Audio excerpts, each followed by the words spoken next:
La politique est une guerre sans effusion de sang et la guerre est une politique sanguine, disait Mao Zedong.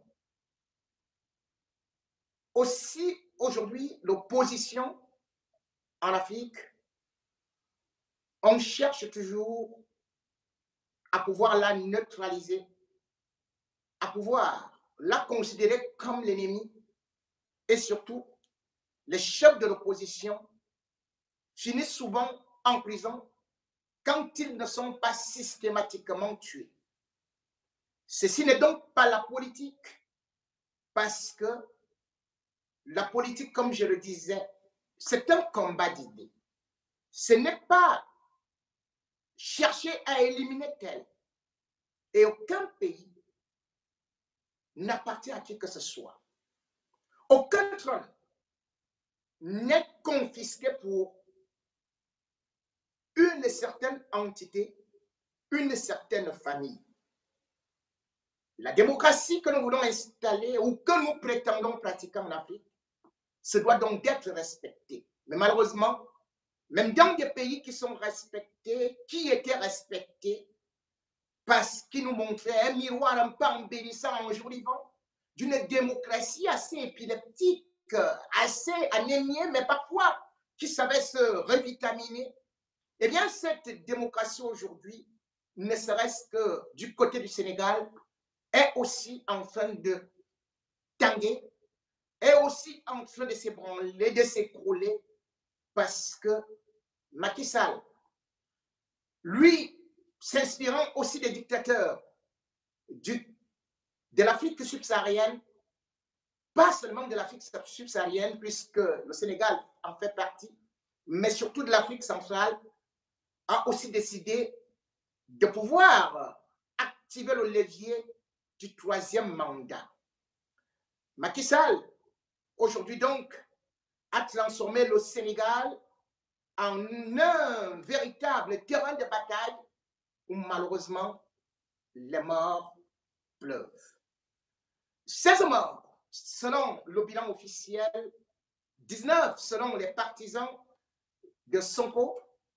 Voilà là où nous en sommes, puisque même malgré la petite accalmie, on se rend compte que Macky Sall a bien imité et copié la leçon des Biya, à savoir séquestrer l'opposant numéro 1, faire qu'il ne sorte pas quand ce n'est pas la prison. Ousmane Sonko aujourd'hui, à l'instar de Maurice Kamto, est claquemuré, cloué ou alors enfermé, séquestré dans sa maison sans qu'on ne puisse savoir quelle loi autorise cela à Macky Sall. Il ne peut donc plus sortir et Macky Sall organise, tout comme Paul Biya, un dialogue où l'opposition d'ailleurs ne sera pas présente, mais plutôt quelques paltoquets, quelques laquais remplacés à l'emporte-pièce qui pourront juste aller jouer les faire valoir. Et à la sortie de ce soi-disant dialogue, dit-il, il va se prononcer. Macky Sall est donc sur la même voie, celle qui conduit vers le mur de cette dictature latente et patente et surtout sanguinolente qui ne permet pas à l'Afrique de sortir par le haut, mais toujours par la fenêtre. Cependant, lorsqu'on voit ce qui se passe, on se demande aussi, est-ce que comme d'autres personnalités qui parfois étaient très populaires et voulaient mettre les pots de banane sous les pieds de certains dictateurs, si Macky Sall ne pourrait pas abattre son rival, Sonko. Beaucoup d'hypothèses commencent déjà à sortir de là, mais nous osons croire que Macky Sall ne pourra pas arriver jusque-là parce que ce sera finalement une guerre civile qui va s'installer au Sénégal. Il devrait d'ailleurs voir ce qui s'est passé au Cameroun, qui naguère qualifié d'îlot de paix ou havre de la paix. Eh bien, le Cameroun aujourd'hui est en guerre. Et aussi, on se rend compte que les mêmes méthodes que Macky Sall utilise actuellement, à savoir la justice, eh bien, Paul Biya les a aussi utilisées contre Maurice Kamto qui a été envoyé en prison ou qui a été aussi séquestré. Et d'ailleurs, aujourd'hui, Maurice Kamto fait un communiqué où il parle pratiquement de son élimination physique. Sacrant, parce que nous savons très bien qu'avec ce régime-là, toutes les méthodes, que ce soit contre les journalistes, ne peuvent pas être négligées. Et ils vont toujours, de façon extrémiste, jusqu'à obtenir le résultat. Et avant cela, il y a souvent ce qu'ils appellent, bien évidemment, créer le trouble dans la maison. La maison MRC, véritable parti de l'opposition aujourd'hui, connaît donc une situation un peu chaotique parce que, en dehors de quelques coups d'éclat venant de ce qu'on appelle des démissions, mais surtout, actuellement, au niveau de la tête du parti, il y a une véritable guerre de leadership où Maurice Kamto est maintenant opposé presque au corps à corps avec Michel Ndoki. Ça crée une tension et surtout, ça crée aussi des interrogations. Est-ce que le MRC ne finira pas comme l'UPC, c'est-à-dire dépêcher, diviser, scinder, diluer finalement, qui va ressembler à ces pays qui sont malheureusement assassinés dans cette parodie de démocratie où généralement c'est dans l'opposition qu'on introduit le verre dans le fruit.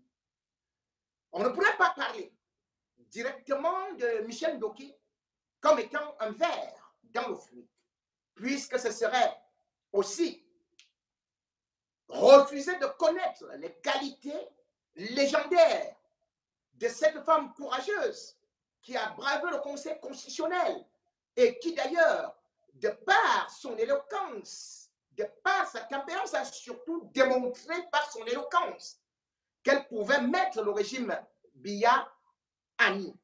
Et d'ailleurs, entre 2018, en dehors de sa plaidoirie, elle a été arrêtée 3 fois. Et on ne pourrait jamais oublier que lors d'une manifestation, parce qu'elle descendait dans la rue manifester, elle a aussi reçu une balle dans la jambe. Oui, une balle dans la jambe, puis une prison à Kondengui, là où malheureusement les choses entre Maurice Kamto et celle qui est la vice-présidente des femmes du MRC ont commencé à se détériorer. Et puis Michel Ndoki est donc parti en Côte d'Ivoire pour 6 mois pour revenir finalement un 2 ou plutôt un 5 juin 2022 et déclarer sa candidature à travers une chaîne de télévision. Michel Ndoki était donc en train de donner un véritable coup de pied dans la fourmilière en disant qu'elle allait challenger, rivaliser avec Maurice Kamto et entendait mener les troupes du MRC vers les rivages de la réussite pour l'élection présidentielle en 2025. Lever de boucliers pour les pro-Kamto qui trouvaient cela comme une trahison, mais aussi de l'autre côté, ceux qui, s'alignant derrière Michel Ndoki, trouvaient plutôt qu'elle a tout à fait raison et qu'il est temps de pouvoir changer à la tête du parti. On croyait que les tensions étaient en train de baisser, mais que non, les tensions sont plutôt en train d'aller plutôt au survoltage, puisque suite à une réunion du directoire datant du 7 juin 2023, il a été décidé de mettre à l'écart un autre troublion proche de Michel Ndoki. Maître Richard Kamfou a donc été présenté devant le directoire avec un certain lot d'accusations, d'insubordination et surtout d'attaques frontales contre Maurice Kamto, qu'on peut d'ailleurs qualifier comme le dénigrement. Et à la suite de cette réunion, il a été décidé par le directoire que Maître Richard Tamfou devait être traduit au conseil de discipline, exclu des groupes WhatsApp du directoire ainsi que des groupes de communication, lui qui était jusque-là secrétaire national chargé de la réforme de l'État. Elle n'a pas attendu longtemps pour faire une sortie. Michel Ndoki a fustigé, a tiré à boulet rouge, pas seulement sur le MRC, mais surtout sur Maurice Kamto. Même si on peut trouver que cette sortie peut être maladroite, il faudrait se poser aussi des questions à qui profite justement cette dissension au sein du MRC. Prenons d'abord la manipulation de l'information, à peine traduit au conseil de discipline, puisque justement c'est tout un autre comité qui est appelé comité de médiation qui devrait donc prendre la décision finale concernant Maître Tamfou Richard. Mais avant même que ce comité-là ne puisse se réunir, il était déjà présenté dans tous les réseaux sociaux le secrétaire, cet élément essentiel du MRC, nommé d'ailleurs par Maurice Kamto, eh bien, était exclu. Et puis, c'est là où, dans les réseaux sociaux et partout, on a vu certains qualifier Maurice Kamto de dictateur, agissant comme Paul Biya, confisquant le pouvoir ou plutôt confisquant le parti. Et d'ailleurs, Michel Ndoki va dans sa sortie non seulement dire que le MRC n'est pas Maurice Kamto, mais surtout, elle va aussi associer un peu Maurice Kamto à tous les actes de la base, à savoir par exemple le boycott des artistes ou encore les dénigrements sur Facebook, sans pour autant oublier ce qu'elle appelle les saccages des boutiques, ainsi de suite. Mais bien sûr que quand on voit ça, on peut dire à la guerre comme à la guerre. Mais la guerre, au sein de même parti politique, se doit d'avoir quelques frontières et surtout quelques amabilités et éviter surtout de faire éclater le parti. Et déjà, pour dire, par rapport à la sortie qui vaut cette suspension provisoire à Maître Richard Tamfou, il faut quand même regarder le langage un peu agressif, sinon très agressif, manquant de tact et même allant pratiquement jusqu'au défi. Oui, beaucoup peuvent dire qu'il n'a pas cité Maurice Kamto, mais le fait de donner sa date de naissance, le 15 février 1954, et qu'il aura 71 ans en 2025 et qu'il est certainement très vieux, et le fait de soutenir ouvertement Michel Ndoki, c'est quand même une démarche assez osée. Pas interdit de soutenir Michel Ndoki, mais pourquoi prendre d'abord l'autre candidat ou potentiel candidat et qui d'ailleurs, pour l'instant, est président du MRC jusqu'à la convention? Comment le traiter avec moins d'égard? Pourquoi le traiter avec autant de mépris? C'est d'ailleurs sur cette déontologie du parti que le directoire s'est basé, justement, sur les articles 6 alinéa A et aussi 15 qui demandent aux responsables du parti et même membres du parti la loyauté, le respect, ainsi de suite. C'est donc à la base de ces manquements que le maître Tamfou a été écarté, mis plutôt pour l'instant en stand-by. Qu'est-ce qui va se passer?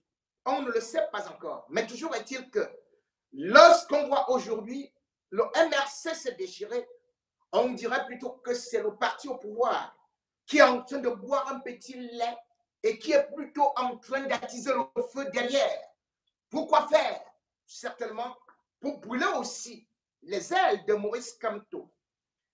Certes, quand on regarde la déclaration de Michel Ndoki, on serait en train aussi de traiter Maurice Kamto de dictateur, mais sauf que la première sortie de Michel Ndoki, il y avait déjà une petite virgule qui était pratiquement envoyée avec une certaine petite malhonnêteté intellectuelle dans la mesure où, pendant cette émission-là, eh bien, la vice-présidente des femmes du MRC prétendait que, justement, le président du parti, tout comme les vice-présidents, le trésorier, le secrétaire général, eh bien, n'avait qu'un mandat renouvelable une fois. Et comme quoi, Maurice Kamto n'était plus éligible. Ce qui a d'ailleurs fait immédiatement intervenir Joseph Ateba pendant l'émission sur la plateforme de Canal 2 pour rappeler à Maître Michel Ndoki, excellente, vaillante, intelligente avocat, que non, au regard de l'article 28 des statuts du MRC, particulièrement au niveau du chapitre 3, il est bel et bien précisé que le mandat du président est renouvelable, tout comme ceux des vice-présidents et aussi le secrétaire général et même le trésorier, et c'est renouvelable 2 fois. Or, il y a eu une convention qui a précédé l'élection présidentielle de 2018. Et cette convention s'est tenue en avril. Et l'article 48 de cette convention dit justement que à partir de cet instant-là, de cette convention-là, eh bien, l'article 28 qui est évoqué n'entrait pas en considération par rapport au mandat antérieur.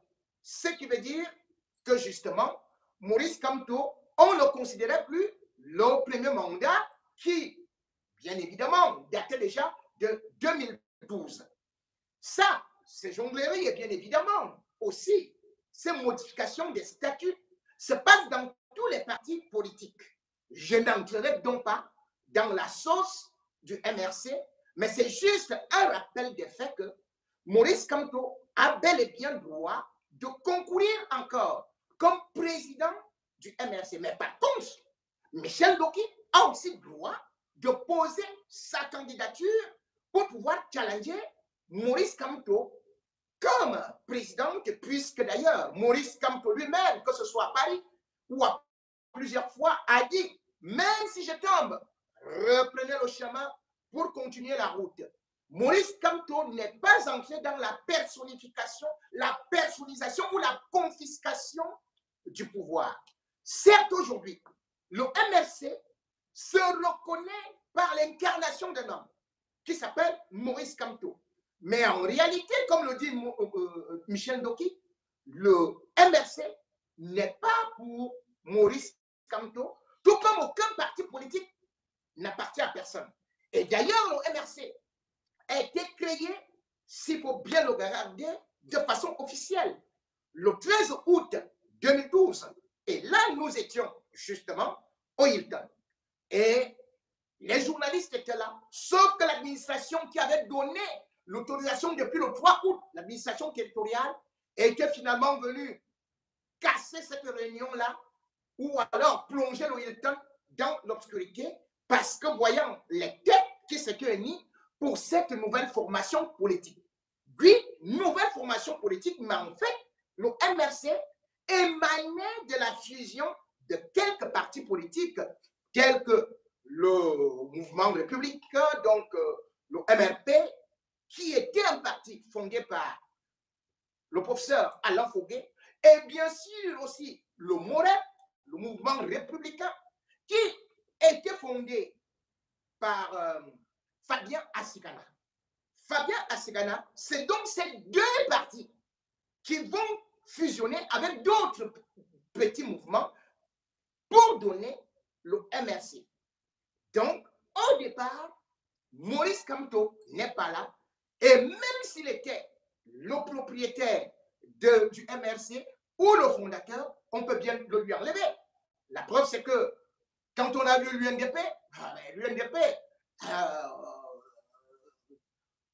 ça vient des bois qu'on voyait au début. Mais après, l'UNDP est tombé entre les mains de Bello Bouba Maïgari. Quand on voit, par exemple, le RDPC aujourd'hui, le RDPC n'a jamais été créé par Biya.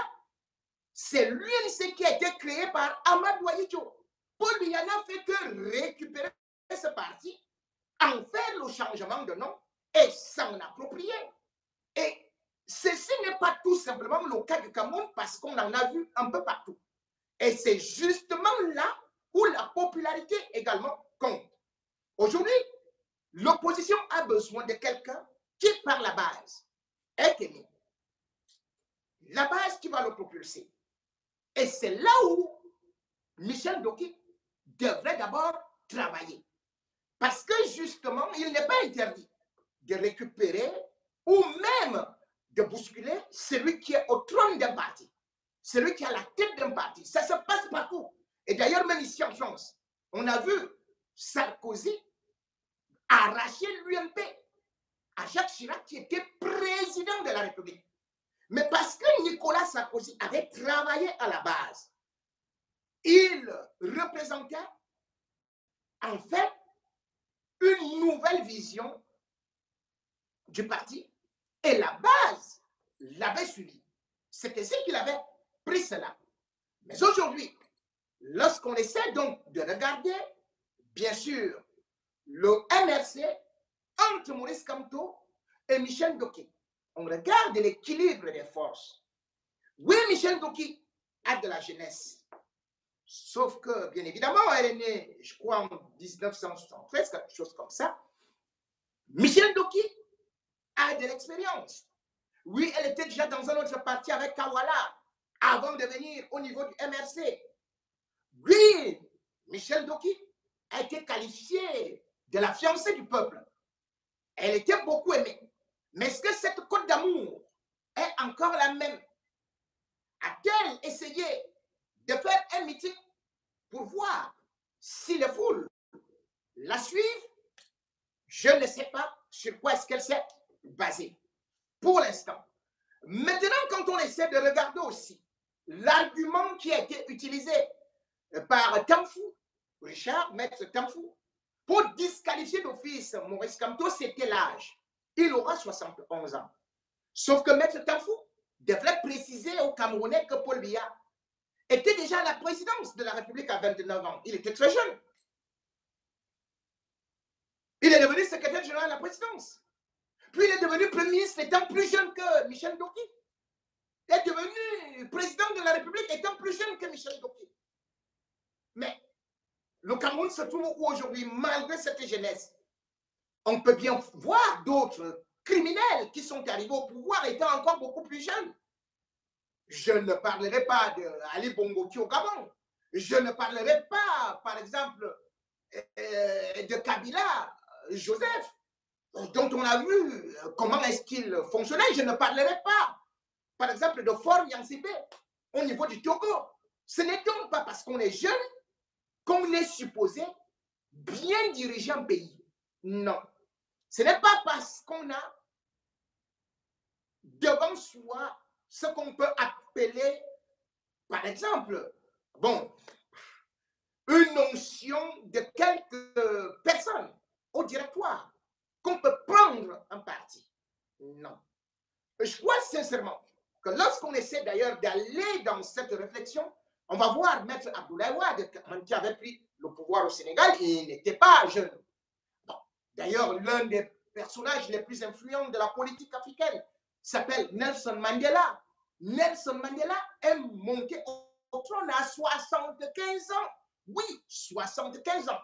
A-t-il été incapable de diriger l'Afrique du Sud? Je ne crois pas. Nelson Mandela, en même temps aussi, est resté longtemps représenter l'ANC, bien qu'étant en prison. Oui, il y avait bien des partis, il y avait bien d'autres leaders qui étaient là. Mais le peuple se reconnaissait en Mandela. le peuple voyait l'ANC comme étant un costume de Mandela. Donc, il y a des personnes qui incarnent le parti. Et même sans ce parti, ils peuvent s'en aller. La preuve aujourd'hui, c'est que Gbagbo est arrivé en Côte d'Ivoire. C'est lui qui a créé le FPI, le Front Populaire Ivoirien. Mais pendant qu'il était en prison, Afin Guessan a récupéré le parti et a dit à Gbagbo, je ne te le redonne plus. Gbagbo est parti actuellement créer un nouveau parti. Et tous ceux qui étaient du FPI l'ont suivi. C'est juste parce que Gbagbo inspire confiance par rapport à Afin Guessan. C'est aussi simple que cela. Le MRC aujourd'hui, que serait-il sans Maurice Kamto? Oui, il n'est pas indispensable. Mais pour l'instant, les Camerounais ont encore dans leur tête cet homme qui a réussi à démissionner du gouvernement de Paul Biya. Et cet homme qui a réussi à devenir en un temps de mouvement un véritable leader de l'opposition et qui a mis le régime à mal pendant l'élection présidentielle 2018, dont il a d'ailleurs revendiqué la victoire. C'est un homme contre vent, marée et ras de marée, qu'on a cherché pas seulement à disqualifier, déshonorer, mais surtout même à éliminer physiquement. C'est un homme qui, cependant, a aussi montré que malgré son calme apparent, il pouvait avoir une main de fer quand il faut prendre un certain nombre de décisions. En réalité, donc, aujourd'hui, le régime Biya a terriblement peur de Maurice Kamto. Quoi qu'on dise, quoi qu'on chante, on peut s'en apercevoir. Alors, Michel Doké, qui aujourd'hui aussi peut challenger ou veut challenger Maurice Kamto, a tous les droits. Oui, elle a les droits. Mais cependant, lorsqu'on regarde aujourd'hui le paysage politique, on serait aussi tenté de dire pourquoi maintenant et pourquoi autant de déclarations. Celle qui, pourtant, disait qu'elle prenait un petit recul pour aller de l'autre côté en Côte d'Ivoire parce qu'elle craignait pour sa mort et qui, curieusement, est revenue en fanfare sur le terrain politique où sa vie était mise en danger, où d'ailleurs on a appris malheureusement ou heureusement qu'elle aurait rencontré le ministre de l'administration territoriale et du coup, beaucoup de gens ont commencé à se poser des questions au regard aussi de ces démissions qui sont bel et bien là au niveau du MRC. Malgré ces démissions, le MRC continue à installer ses bureaux, à ratisser, pas seulement au niveau du Cameroun, mais aussi au niveau même de la diaspora.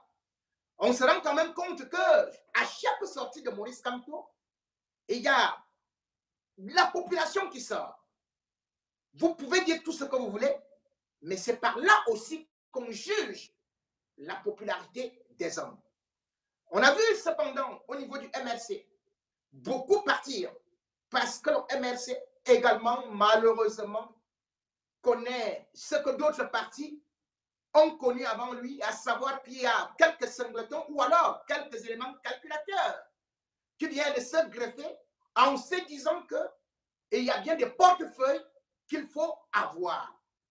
Parce que le MRC avait le vent en poupe, eh bien, Maurice Kamto a déçu beaucoup de ses collaborateurs et particulièrement du directoire en disant qu'il ne participait pas à aux élections législatives et municipales de 2020. Ce boycott a créé une véritable fissure pour ceux qui avaient déjà des ambitions. Certains n'avaient jamais travaillé, comme Célestin Jamel, qui d'ailleurs était parti du SDF pour venir, lui aussi, croquer quelques petits morceaux de fromage au niveau du MRC et qui attendait son temps arrivé. Mais malheureusement, il a eu du boîte lorsque Maurice Kamto a dit « Nous n'allons pas partager du pain avec le RDPC pour l'instant. » Et du coup, il est parti pour aller créer son parti à part. Sauf qu'à part et à part, puisque nulle part et n'a aucune part.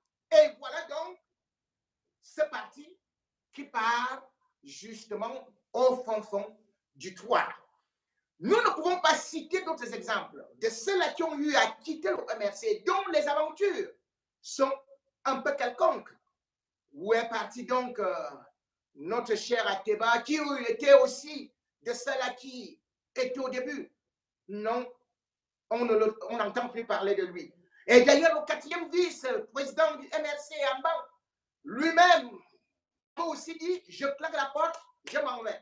Et il est parti, on n'entend plus parler. Foulepak, qui était justement de l'autre côté du Septentrion, il a aussi dit, ce n'est pas possible, quelle famine, je vais mourir ici. Je m'en vais, il n'y a plus de cuit, il n'y a plus rien. Allez, pas de sauce jaune, pas rien. Et il est parti. Où se trouve-t-il aujourd'hui? On n'en sait plus. Quelques petits cris de perdrix de la part d'Emilia Atangana, qui, avec son parti qui se limite à son village ou plutôt à son sac qu'il porte partout, eh bien, on ne voit pas où sont partis les anciens militants du MRC. La preuve patente que ils n'avaient donc pas cette cote de popularité, cette onction populaire, ils n'avaient pas la base. Et aussi parce qu'ils n'ont pas travaillé. Parce que c'est bien beau, comme nous aimons bien le dire, que le MRC est un parti d'extrémistes, c'est un parti de banalité. Mais attendez, à une certaine période, ceux qui ont aussi accusé le MRC étaient au directoire. Combien de membres de leur famille ont-ils pu convaincre pour rejoindre le parti? Combien d'amis ont-ils amené? Et qu'est-ce qu'ils ont même fait pour le parti? Eh bien, j'ai toujours dit, et je me plaignais d'ailleurs, du docteur Lippott, grand professeur de journalisme. Je ne lui apprendrai rien, mais on ne juge un grand journaliste que par l'audimat. Mais quand on voit sa page Facebook, alors qu'il a été nommé, bien sûr, secrétaire national de la communication, à quel moment avait-il communiqué? Mais on connaît tout simplement qu'il y a eu des dissensions et des tensions incroyables entre Bibou Nissa et lui, et Maurice Kamto avait tranché au profit de Bibou Nissa. Mais d'ailleurs, quand Bibou Nissa était là, on voyait de la communication. Mais que dire du temps et surtout du mandat et tout ce temps qu'il a eu à passer là au niveau du MRC? Le docteur Lippott n'a absolument rien apporté, à part sa démission, où certains se sont donc rendus compte qu'il était en fait du MRC. Quelques petites sorties qui ne se limitaient qu'au niveau de la porte de sa chambre, même pas dans son salon. Et puis, voilà, tout est fini. C'est aussi une façon de dire que quand on est dans un parti d'opposition, on doit aller de l'avant, on doit boxer et surtout, on doit d'abord penser aux populations et non penser aux pognons, penser aux grands postes et afficher des diplômes. Parce que le bas peuple a besoin de voir ceux-là qui sont sur le terrain. Le bas peuple a besoin de voir ceux-là qui font rêver, ceux-là qui sont dans une opposition drastique sans être aussi sauvage, aussi barbare, mais pacifique. Et pour l'instant, le MRC, avec Maurice Kamto, a réussi à jouer avec ces attributs-là, ou plutôt ces qualités-là, évitant d'être plutôt taxé de partis terroristes. Mais aujourd'hui, on voit que ces agents, ou plutôt les cadres du MRC, une fois à la porte,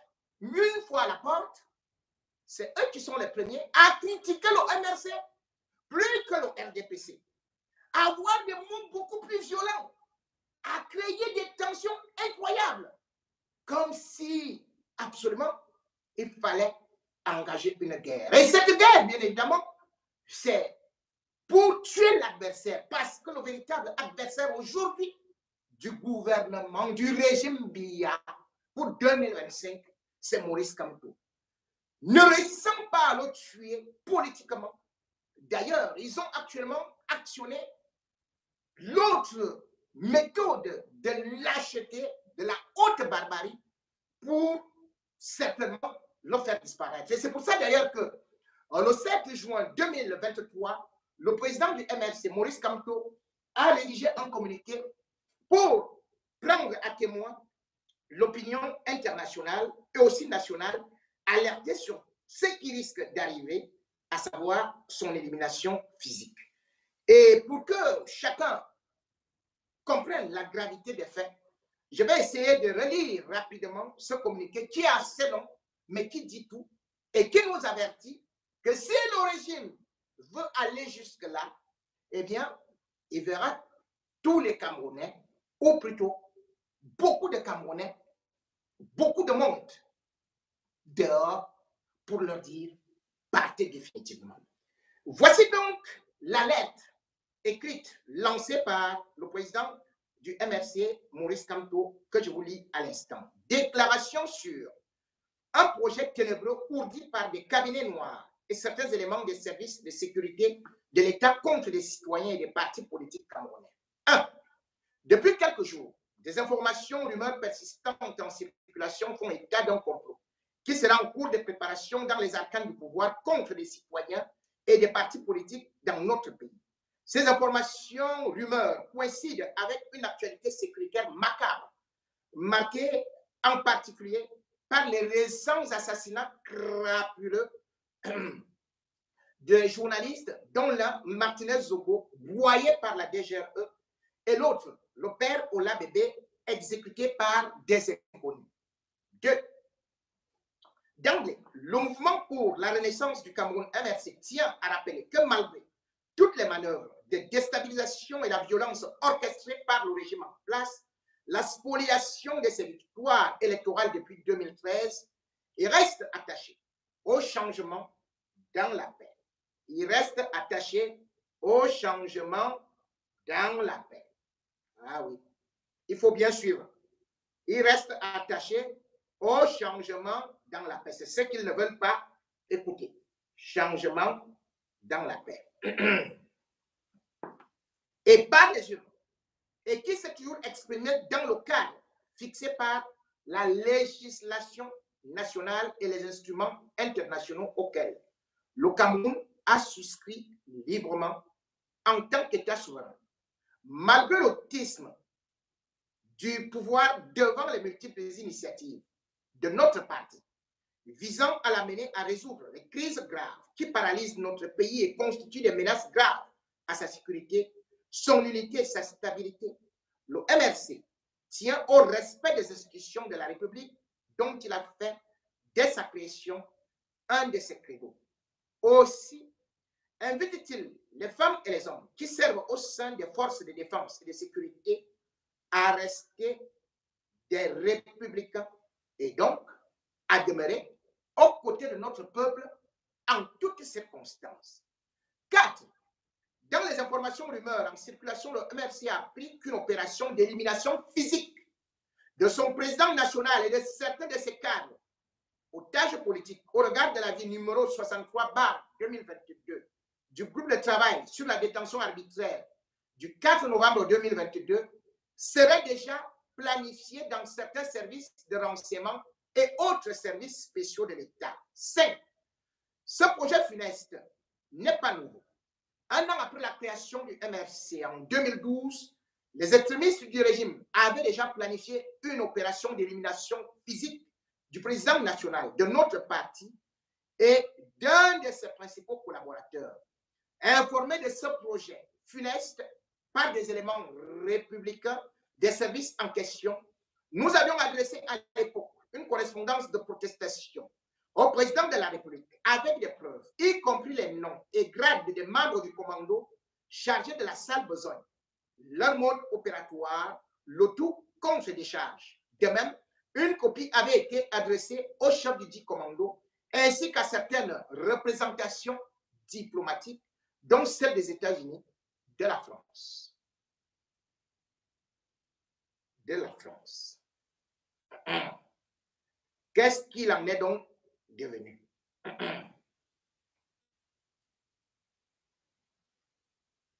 C'est rien. Alors, nous allons, pour ne pas aller plus loin, chercher encore d'autres trucs, d'autres points soulignés par le MRC. L'acharnement à vouloir compromettre le président national du MRC s'est poursuivi par la publication éhontée à la une du journal gouvernemental Cameroun Tribune du grossier mensonge selon lequel nous soutenons et finançons les sécessionnistes anglophones. En dépit de nos vives protestations, ce journal n'a jamais cru devoir faire amende honorable. Ensuite, on a cherché à nous impliquer dans une curieuse et sordide affaire d'achat d'armes pour lesquelles le président national du MRC aurait remis 2500 €. Vous avez aussi suivi ça. 2500 €. Ce régime est terrible. À la personne commise à cet effet, affaire pour laquelle il nous est revenu qu'au moins une personne aurait été condamnée en 2019 à 5 ans d'emprisonnement ferme. Bien que nous n'étions pas au courant de cette affaire, dont nous n'en avons eu connaissance que récemment, nous étions la cible visée, puisqu'on voulait à tout prix que les protagonistes mentent qu'ils connaissent le président national du MRC et qu'ils ont agi à sa demande. Nous allons au point 11 directement, ou alors, si vous voulez, nous allons au point 10, parce qu'il y a plusieurs points que je ne peux pas complètement lire, mais qui sont quand même importants.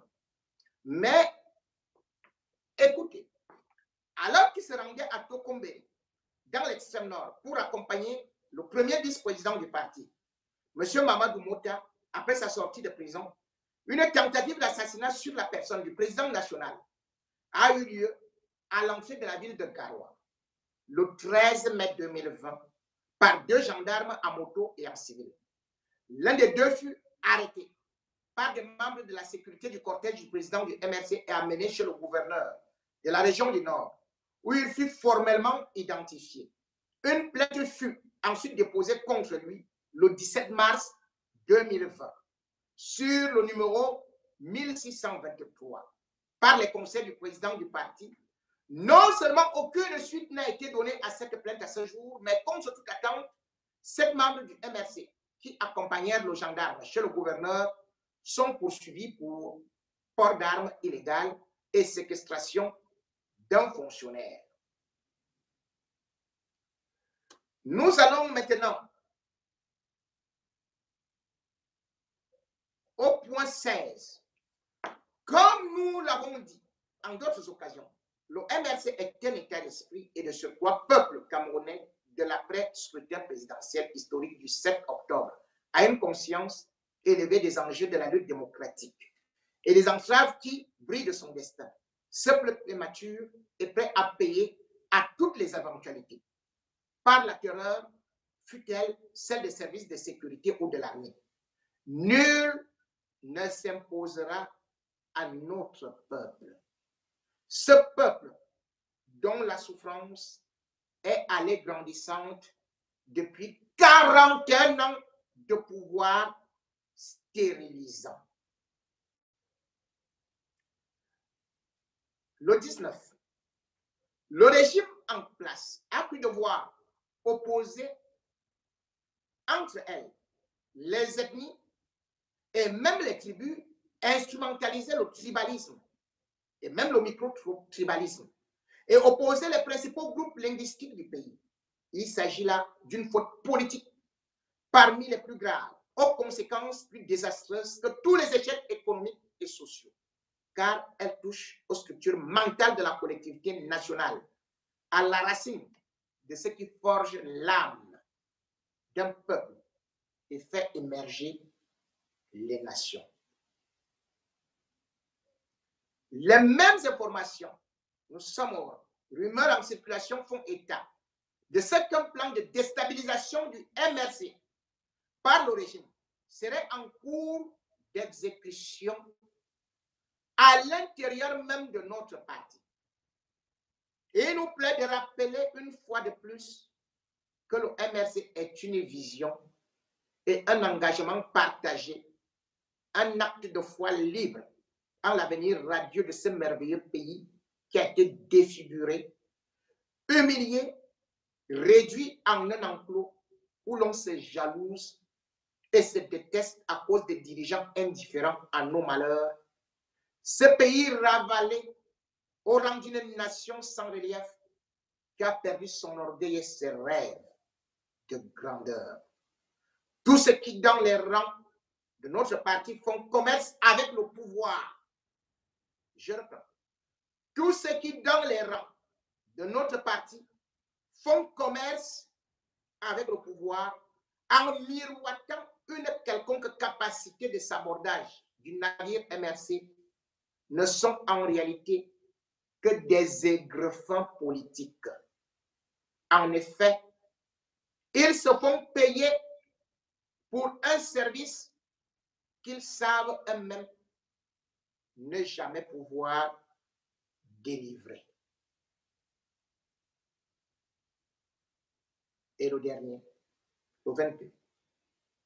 Le MRC appelle ses militants et sympathisants des 10 régions du pays, le peuple camerounais de l'intérieur et de la diaspora à rester vigilants, mobilisés et à continuer comme ils le font déjà, en particulier depuis janvier 2023, à s'inscrire massivement sur les listes électorales afin d'être prêts en 2025 ou avant,